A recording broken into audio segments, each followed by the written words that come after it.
All right, this is example 2. Now, if we look at this, we can see that we do not have two terms that are identical with the opposite sign.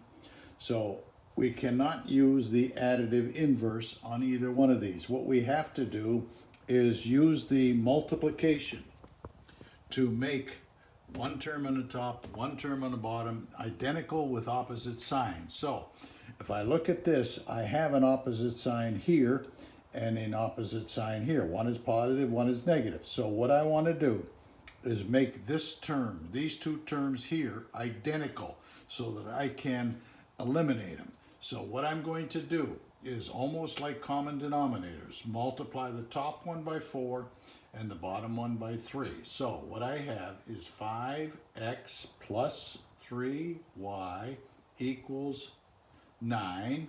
And I am going to multiply that by 4. The bottom one is going to be 2x minus 4y equals 40. And I'm going to multiply that by 3, which then will give me this one here 12, this one here 12. One will be positive, one will be negative, and it'll eliminate them. So what I get is this. Use the distributive property and make sure that you multiply all three. This is going to be 20x plus 12y equals 36. This one, multiply all. This will give me 6x minus 12y equals 120. Notice what happened.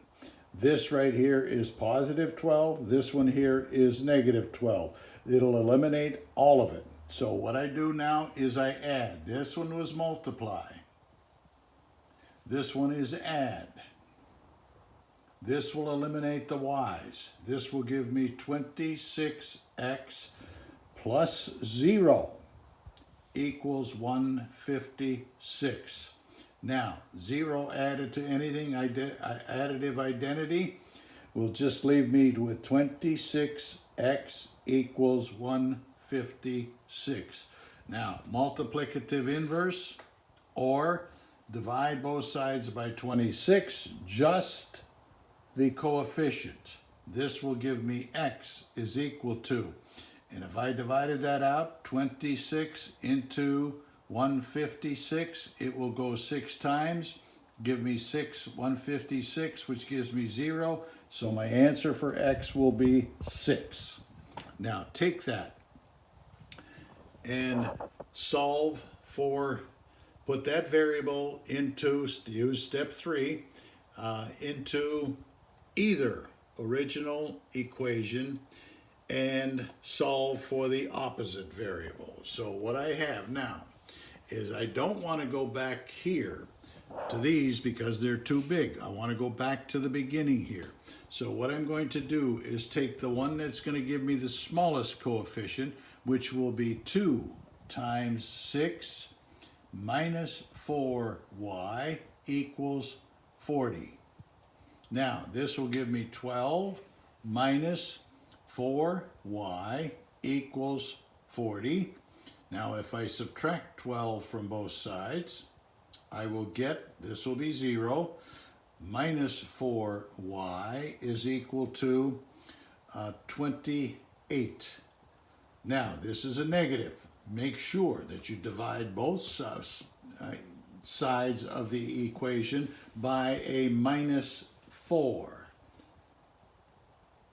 That will give me y is equal to minus 7. So my ordered pair will be 6 for x and minus 7 for y. This is where the two lines will intersect.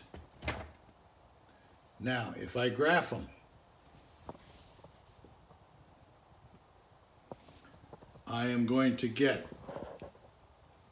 this one here. I am going to use this method. Intercepts.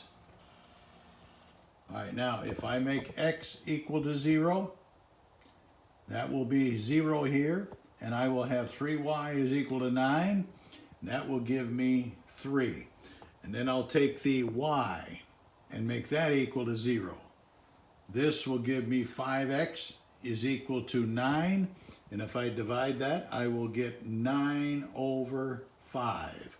So if I come over here, x is equal to 9 over 5, which comes out to be 1.8, which is about here.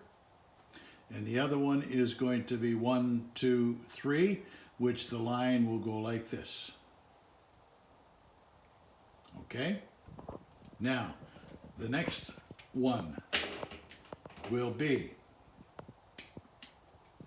and I'll do the same exact thing. I will do this equation down here by doing the same thing.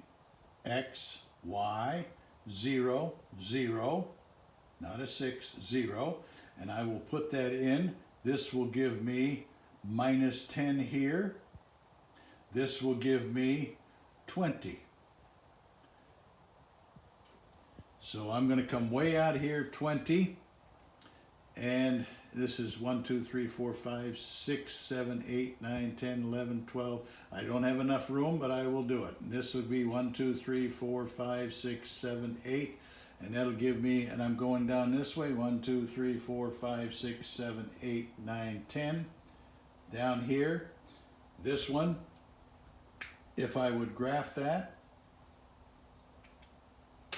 the line will come down somewhat like this. And if I come down here, 1, 2, 3, 4, 5, 6, 7 will be right here. And this one will be 1, 2, 3, 4, 5, 6. So my line will be approximately right here, which will give me 6 minus 7. If you have any questions, please email me and I will be happy to answer any questions.